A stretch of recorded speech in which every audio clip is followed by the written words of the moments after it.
Allah adalah Tuhan yang berfirman. Oleh karena itu, setiap kali kita menghadap Dia, kita menyiapkan hati kita untuk mendengar firman-Nya. Saudara sekalian, marilah kita berdoa, memohon penerangan Roh Kudus untuk pelayanan firman. Ya Allah Roh Kudus, Engkau yang bertakhta di dalam hati kami. Engkau yang menolong kami dalam kelemahan kami. Engkau yang menghibur kami.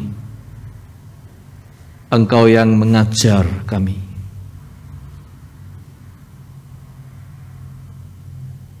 Cengkeramlah hati kami dengan anugerah dan kuasa-Mu, supaya hati kami siap bagi firman yang akan dibaca dan diwartakan. Jadikan kami umat-Mu, umat pendengar dan pelaku firman. Di dalam nama Tuhan Yesus yang mulia, Tuhan dan Juru Selamat kami berdoa. Amin.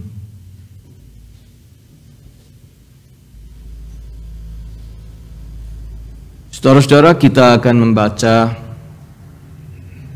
Lukas pasal 9 ayat 28 hingga 36 dalam ibadah hari ini dalam rangkaian tema The Path of Discipleship.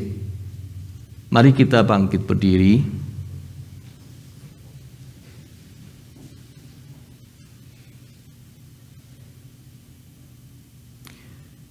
Yesus dimuliakan di atas gunung.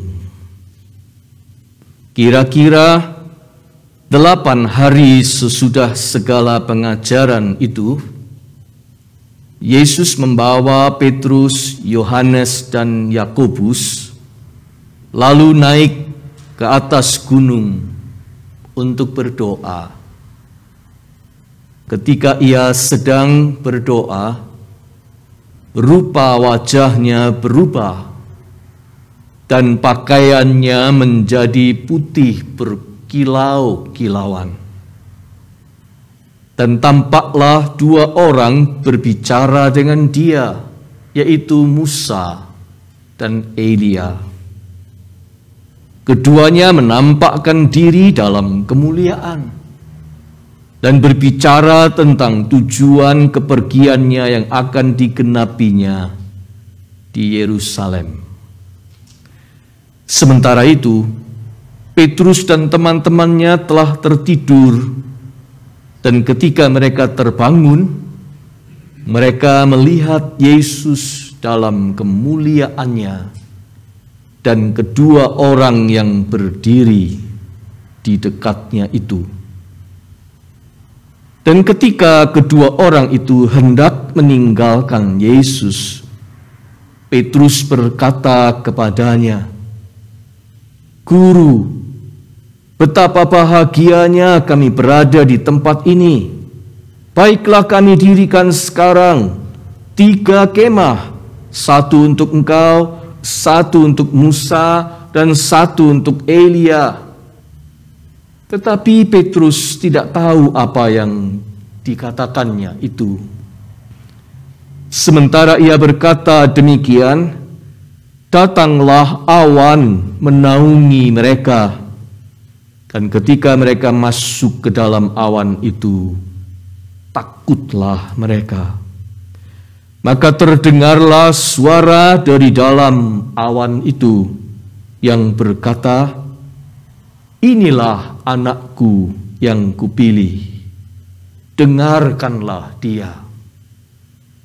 Ketika suara itu terdengar, nampaklah Yesus tinggal seorang diri. Dan murid-murid itu merahasiakannya, dan pada masa itu mereka tidak menceritakan kepada siapapun apa yang telah mereka lihat itu. Demikianlah pembacaan Alkitab. Berbahagialah kita yang mendengar firman Allah dan memeliharanya. Haleluya.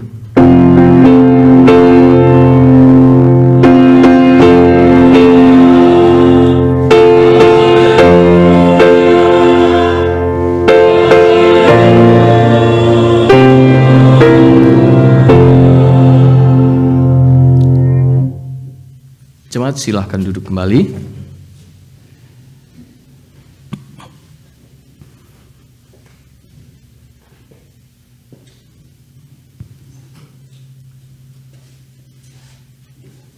Jemaat yang dikasihi Tuhan, orang Amerika mengenal ungkapan "It is written all over your face." It is written all over your face. Artinya, tanpa perlu kamu mengatakan apa-apa, sudah terbaca dari ekspresi wajahmu. Saudara sekalian, wajah itu naturnya memang sebuah bahasa. Wajah kita ini sebuah bahasa. Orang malu, orang marah, orang jengkel, orang kaget, orang sinis, orang curiga, orang takut, orang puas, orang berharap, orang ceria, orang bersemangat, orang lega, orang gembira atau senang sekali. Semua itu terlihat atau terbaca dari wajah. It is all written all over your face. Dan salah satu media yang menonjol dalam ekspresi wajah kita adalah cahayanya. Semakin terang sinar wajah seseorang, semakin positif artinya, yaitu ada gairah, ada semangat, ada pengharapan, ada sukacita, dan seterusnya. Sebaliknya, semakin redup cahayanya, semakin bermasalah atau susah orangnya. Alkitab menggambarkan Allah itu juga punya wajah. Tetapi seperti apa rupa wajah Allah, kita tidak mampu melihatnya. Yang pasti, Alkitab hanya menggambarkan wajah Allah itu bercahaya, amat terang.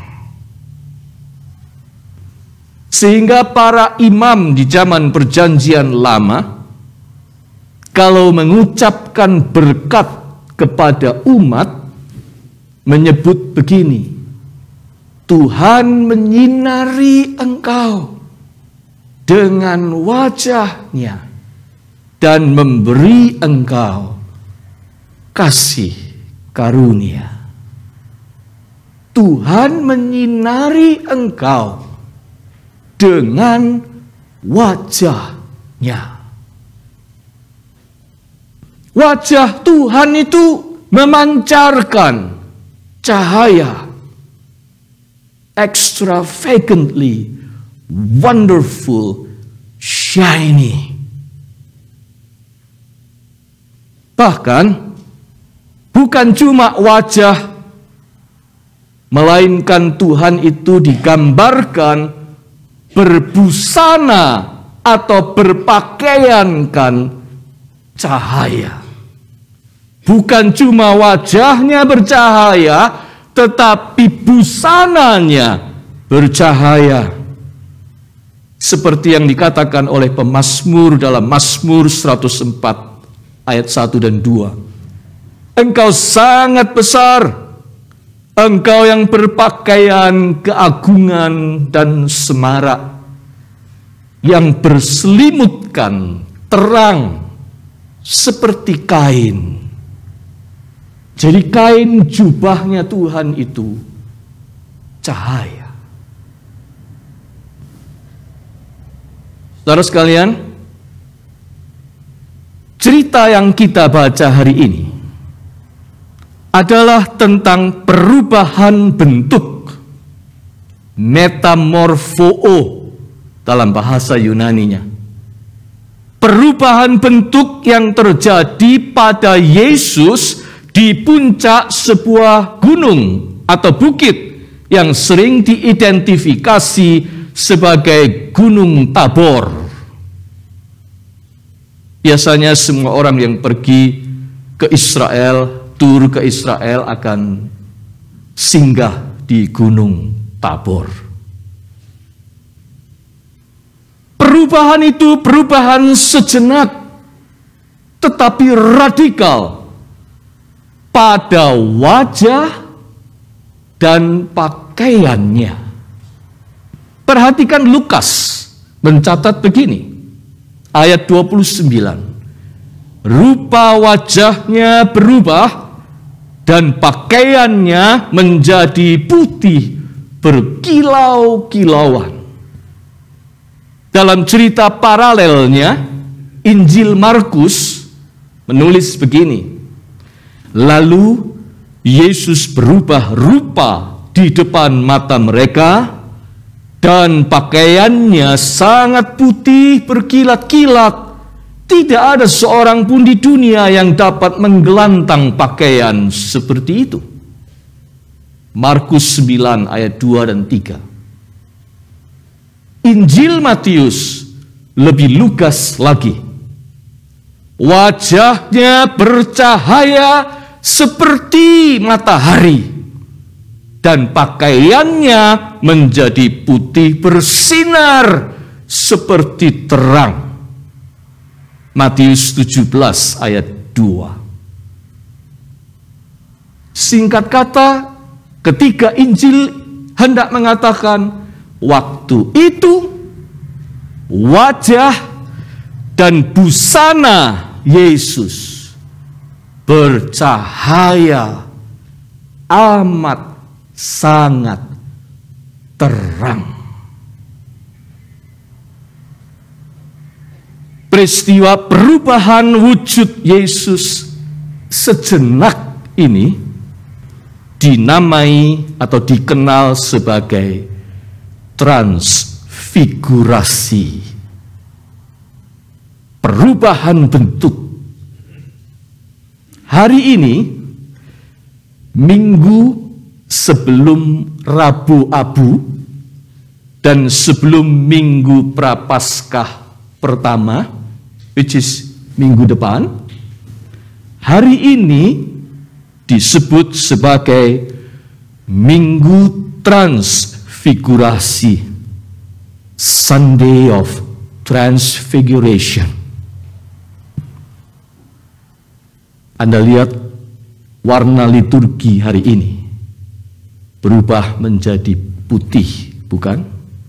Karena itu menandakan Minggu Transfigurasi. Yesus yang berubah rupa sejenak, bercahaya wajah dan busananya. Oleh sebab itu leksionari mengajak kita untuk membaca hari ini kisah transfigurasi. Saudara sekalian, kalau perjanjian lama menggambarkan Allah itu wajahnya terang bercahaya, busananya juga cahaya, dan sekarang di atas Gunung Tabor, Yesus berubah rupa dan wajah dan busananya menjadi bercahaya. Itu artinya apa? Artinya sederhana dan jelas. Yesus itu adalah Allah. Yesus itu Tuhan. Sosok pribadi yang dikenal dengan nama Yesus itu sejatinya adalah Allah sendiri. Di atas gunung itu, Yesus sedang tampak dalam ketuhanannya dan kemuliaannya. His deity and His glory. Kemuliaannya sebagai Allah. Seperti kata penulis surat Ibrani, Yesus cahaya kemuliaan Allah dan gambar wujud Allah. Ibrani 1 ayat 3. Jadi, pada saat itu saudara-saudara, Petrus, Yakobus, dan Yohanes mendapat kesempatan emas untuk menyaksikan peristiwa transfigurasi itu. Melihat peragaan kemuliaan surgawi. Yesus dengan perubahan radikal pada penampilannya. Ditambah lagi kehadiran Musa dan Elia melintasi dimensi ruang dan waktu. Itu surgawi. Karena surga tidak mengenal dimensi ruang dan waktu. Musa dan Elia hadir di situ. Bahkan hadir juga dalam heavenly appearance. Di dalam penampilan yang bercahaya surgawi. Itu berarti saat itu 3 murid itu benar-benar melihat kemuliaan surgawi. Tapi sejenak saja. Hanya beberapa kedipan mata. They saw a glimpse of God's glory. A glimpse of God's glory. Pastor Alistair Beck menyebutnya a temporary exhibition of God's glory. Temporary exhibition of God's glory. Mungkin kita berkata dalam hati, enak ya Petrus, Yakobus, dan Yohanes. How lucky they were. Dari ke-12 murid saja hanya mereka bertiga yang diberi kesempatan yang sangat langka itu. Sampai mereka benar-benar tercekat, terperangkap dalam momentum yang mulia dan sorgawi itu. They were captured in God's glory. Lalu kita berkata, andaikan saya juga dapat kesempatan seperti itu, pasti iman saya jadi lebih kuat. Pasti keraguan dan kebimbangan saya lenyap. Pasti kerohanian saya lebih mantap. Andaikan saya punya kesempatan seperti itu. Oleh karena itu banyak orang mengaku-ngaku, entah benar entah tidak, bahwa mereka juga melihat kemuliaan surgawi dinyatakan kepadanya. Seolah-olah itu memang sebuah privilege yang patut dibanggakan. Namun, saudara-saudara, jika kita membaca kisah transfigurasi menurut Injil Lukas ini, sebenarnya kita tidak perlu cemburu pada pengalaman ketiga murid itu. Sebab sebenarnya kemuliaan surgawi itu tidak jauh dari setiap kita. Itu yang Injil Lukas ingin sampaikan. Kemuliaan surgawi itu tidak jauh dari kita. Dapat kita lihat dan dapat kita alami di dalam hidup kita sehari-hari. Dekat, bahkan amat dekat. Sedekat apa? Jawabnya adalah sedekat Yesus di dalam hidup kita. Sebab pusat dari seluruh kemuliaan surgawi ada di mana? The very center of heavenly glory ada di mana? Ada pada Yesus, bukan? Surga, andaikan surga ada tanpa Yesus, maka surga tanpa Yesus adalah surga tanpa Allah. Dan surga tanpa Allah, apa artinya? Apa artinya surga tanpa Allah? Surga tanpa Yesus tidak ada mulianya sama sekali. Tetapi sebaliknya, Yesus saja sudah cukup merefleksikan seluruh kemuliaan surgawi. Sebab Yesus itu pusat dari kemuliaan surgawi. Petrus tadinya keliru. Dia mau membuat kemah untuk ketiganya. Dia mau mengabadikan. Dia belum punya cellphone untuk mengabadikan peristiwa itu. Jadi dia mau membuat kemah untuk Musa, Elia, dan Yesus. Dikiranya kemuliaan surgawi ya ini barulah lengkap kalau ada ketiganya. Jadi harus dibuat kemah untuk ketiganya. Petrus keliru besar. Ternyata skenarionya bukan begitu. Karena begitu awan hadirat Allah itu turun, Musa dan Elia tahu diri, meninggalkan panggung.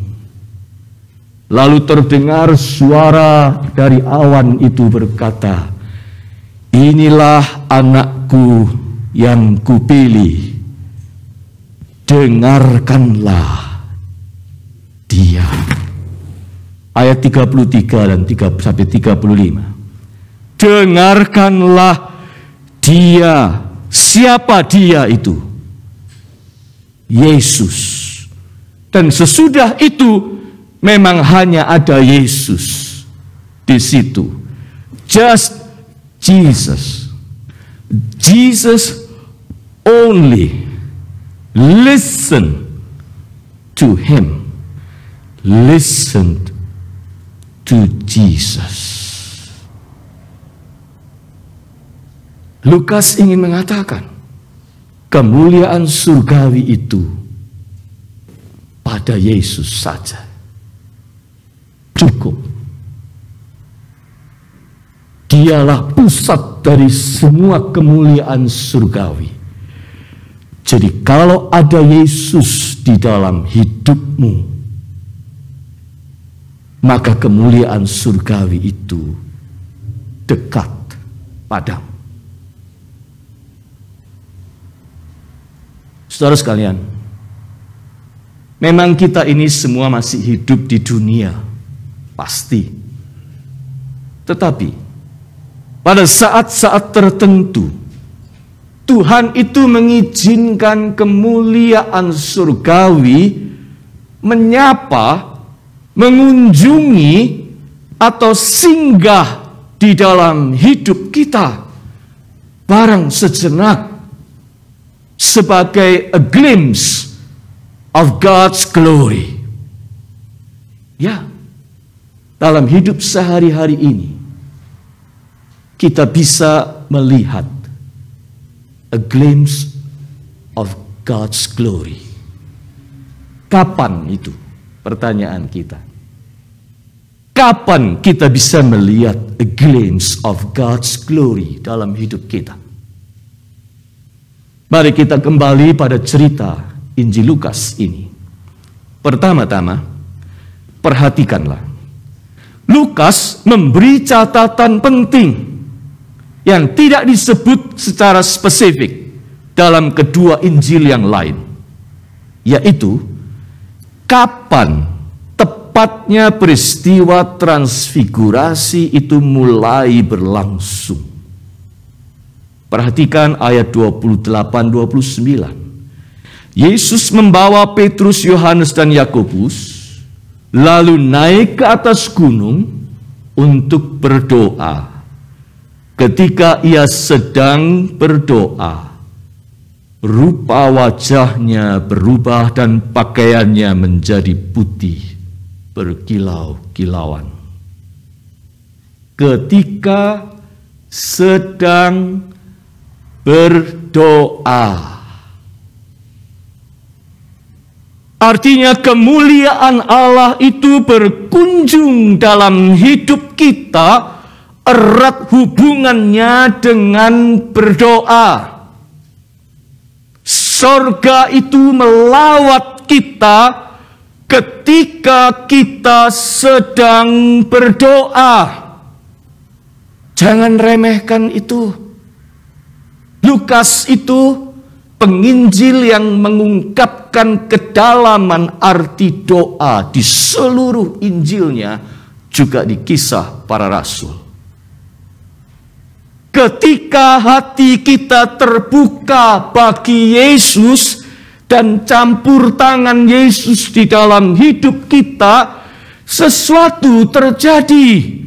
Surga sedang mengintervensi bumi.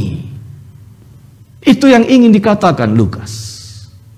Ketika sedang berdoa, intervensi surgawi terjadi dalam hidup kita.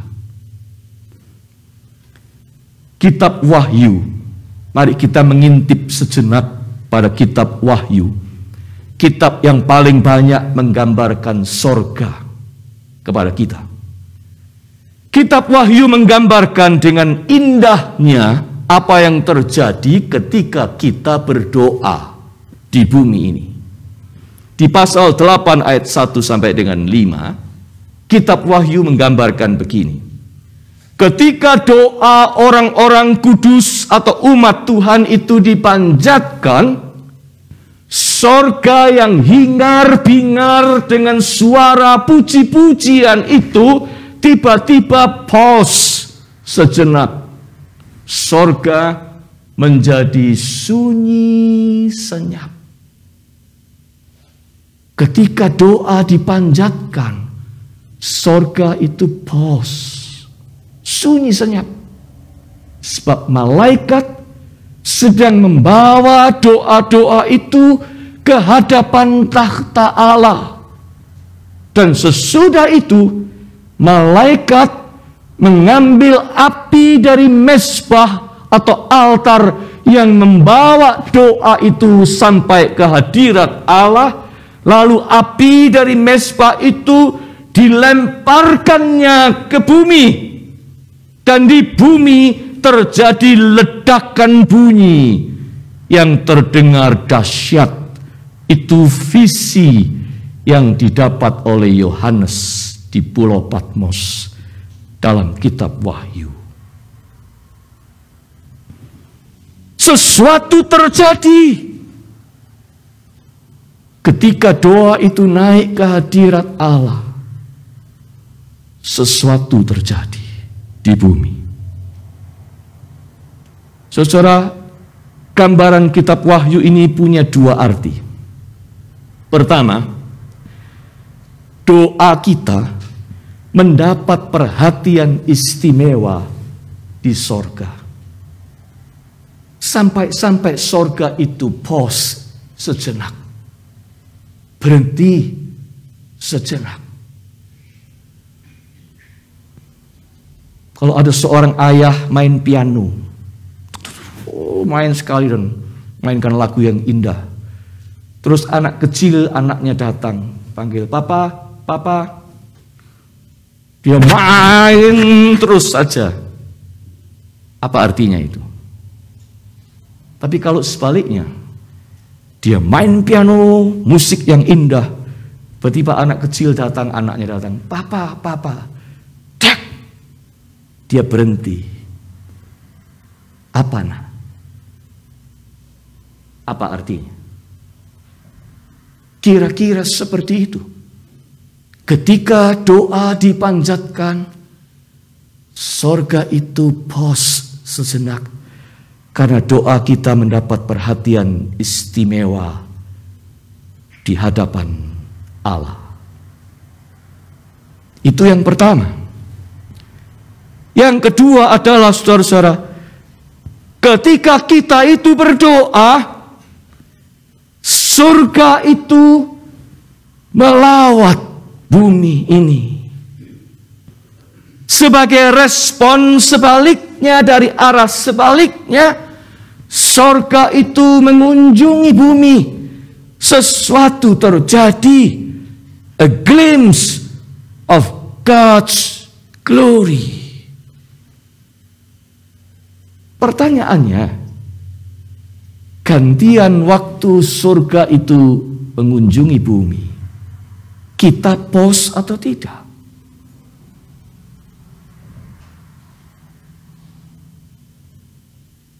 Surga melakukan pause sebagai respon atas doa-doa kita.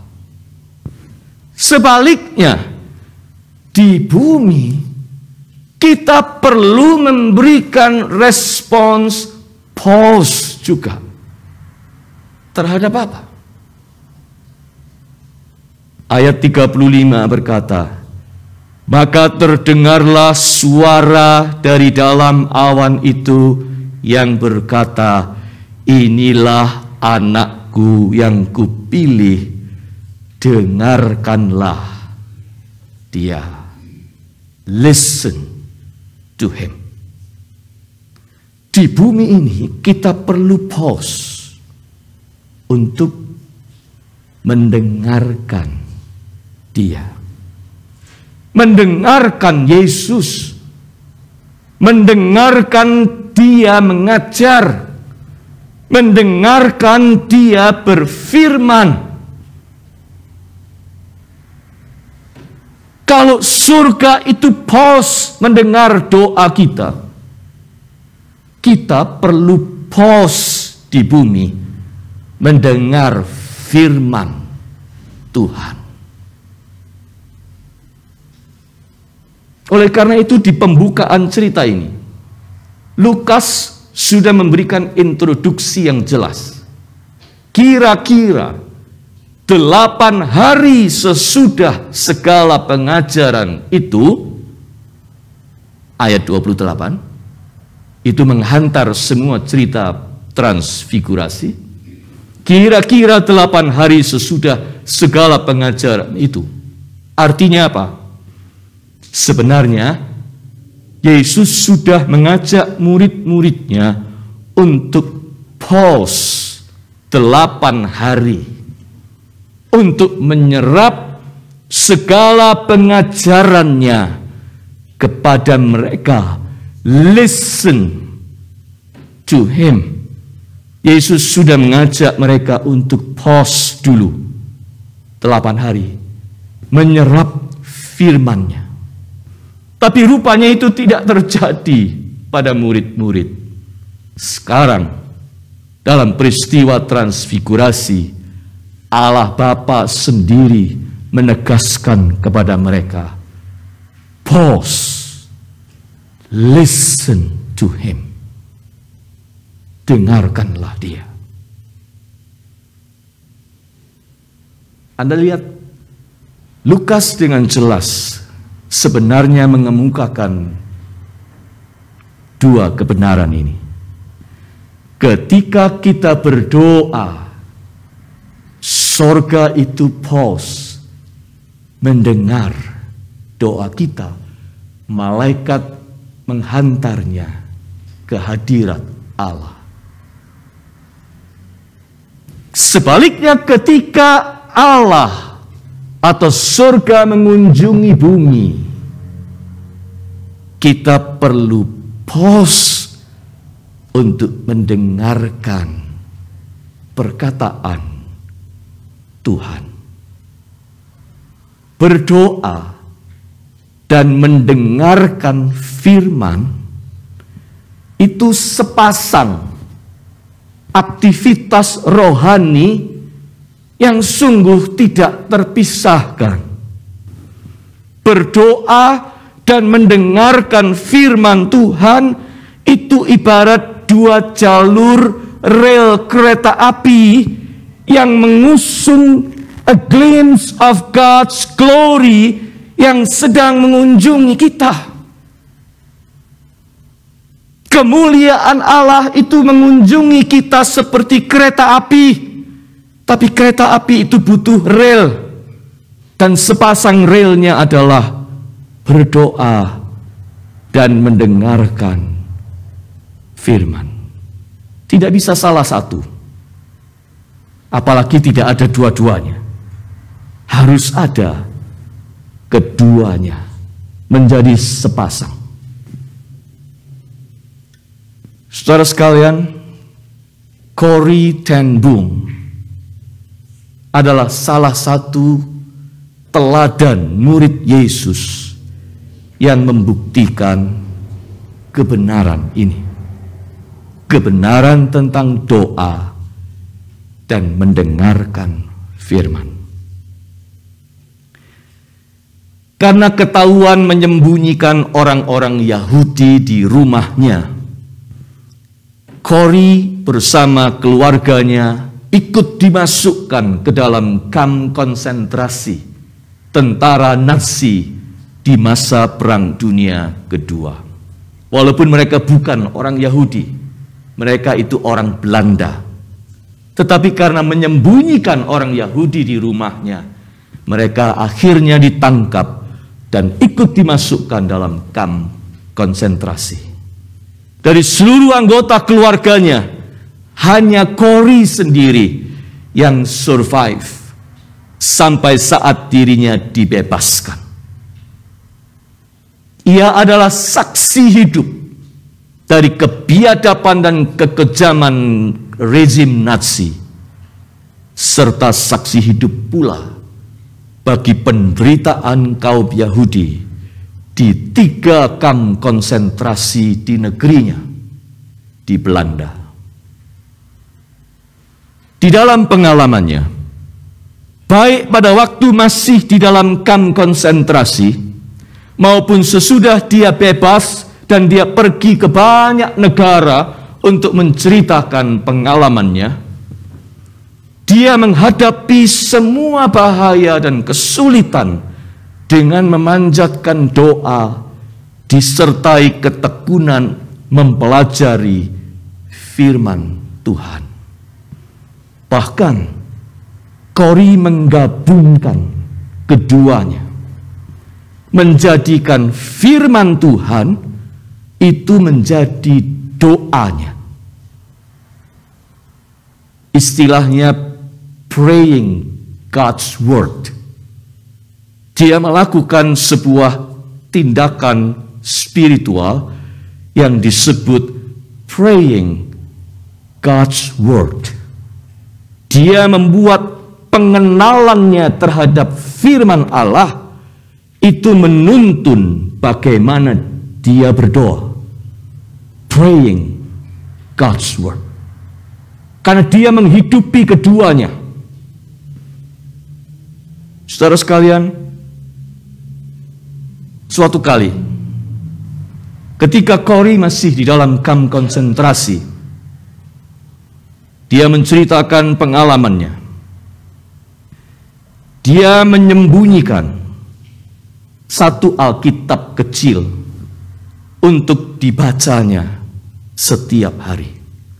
Bahkan diajarkannya kepada tawanan-tawanan lain manakala dia punya kesempatan. Doa dan firman itu sumber kekuatannya untuk bertahan selama masa yang gelap itu. Doa dan firman itu bagaikan sepasang rel kereta api yang menghantarkan intervensi surga ke dalam hidupnya. Pernah ketika para tawanan termasuk dirinya disuruh berbaris dengan telanjang bulat, dia merasa pada waktu itu amat malu dan merasa tidak kuat lagi menanggung penderitaan itu. Tiba-tiba muncul bayangan di pikirannya, Kristus yang ditelanjangi dan digantung di kayu salib. Lalu hatinya pun berkata, Yesus, aku sedang diizinkan merasakan deritamu, Tuhanku. Derita yang jauh lebih besar untuk menyelamatkan aku dan seluruh dunia ini. Lalu tiba-tiba bangkitlah kekuatannya. Di lain kesempatan, ketika para tawanan itu digeledah, Corrie cemas kalau mereka merampas Alkitab kecil satu-satunya yang dia punya. Lalu dia ingat cerita tentang Tuhan Yesus membuat celik mata orang buta. Lalu dia berdoa begini, Yesus, Engkau sanggup membuat mata orang buta melihat. Sekarang tolonglah aku, sebaliknya buatlah mata tentara ini buta. Itu doanya. Dan pada waktu giliran dirinya digeledah, tiba-tiba tentara di depannya itu teralihkan perhatiannya pada sesuatu yang lain, entah itu apa, dan dia dibiarkan lewat, dan Alkitab kecilnya selamat.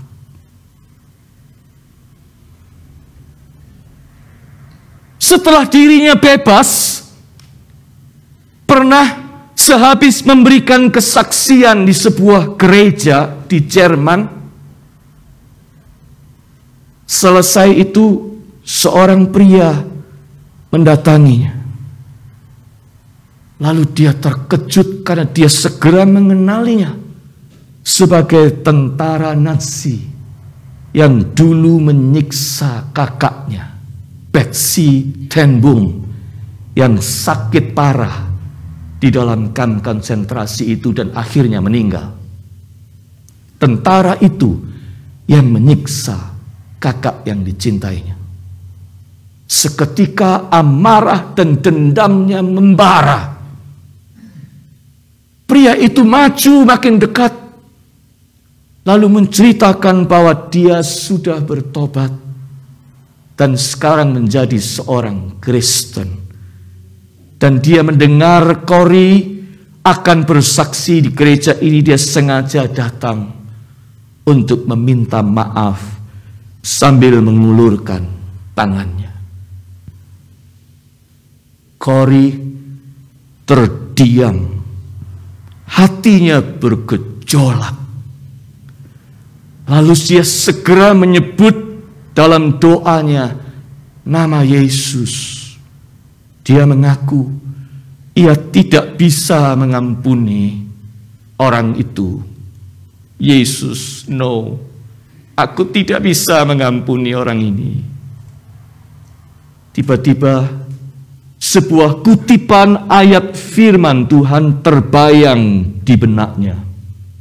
Firman tentang Roh Kudus yang diberikan ke dalam hati kita untuk menolong kita di dalam kelemahan-kelemahan kita. Roma 8 ayat 26. Lalu Kori segera berdoa, Roh Kudus, Roh Tuhanku Yesus, tolonglah aku.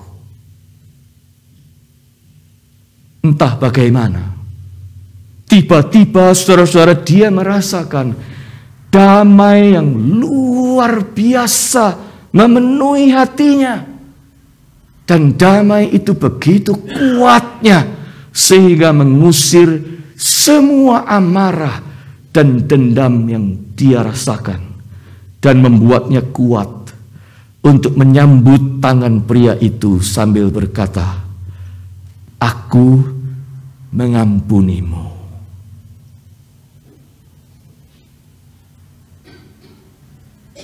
Itulah beberapa kesaksian tentang Corrie ten Boom.